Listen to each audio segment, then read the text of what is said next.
Cement ലോഡായിരുന്നു. Cement വണ്ടിയാണ് നിറഞ്ഞു കിടക്കുന്നത് വില്ലാപ്പുറ ചുരത്തിൽ.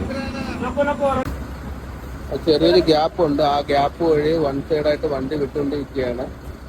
രണ്ട് ക്രെയിനാണ് വണ്ടി പൊക്കാനായിട്ട് വന്ന് നിൽക്കുന്നത്. ഇപ്പോൾ ഇത് ആക്സിഡന്റ് ആയത് എങ്ങനെയെന്ന് വെച്ചാൽ ഒരു ബൾക്കറിൽ ബ്രേക്ക് ഫെയിലിയർ ആയിട്ട് ഇടിച്ചിട്ട് മറിഞ്ഞ് വീണ് എന്നാണ് അറിയാൻ കഴിഞ്ഞത്. അതായത് ബ്രേക്ക് ഫെയിലിയർ ആയിട്ട് നേരെ ഒരു ബൾക്കറിൽ പോയി തട്ടിയിട്ട് ഈ വണ്ടി മറിഞ്ഞ് വീഴുന്നു എന്നാണ് അറിയാൻ കഴിഞ്ഞത്. ഡ്രൈവർക്ക് ദൈവം സഹായിച്ച ഒരു കുഴപ്പമില്ല. ഈ സൈഡിൽ തന്നെ നിൽപ്പുണ്ട് ഡ്രൈവർ, ഒരു കുഴപ്പമില്ല.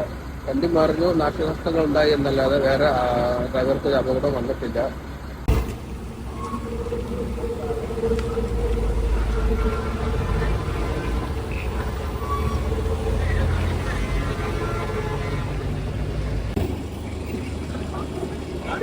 ഇപ്പൊ ഇറങ്ങി വരുന്ന വണ്ടികൾക്ക് ഈ ഒരു ഗ്യാപ്പിൽ കൂടെ സുഖമായിട്ട് നോക്കി അഡ്ജസ്റ്റ് ചെയ്ത് ബ്രേക്ക് ചെയ്ത് കയറിപ്പോകാൻ പറ്റും.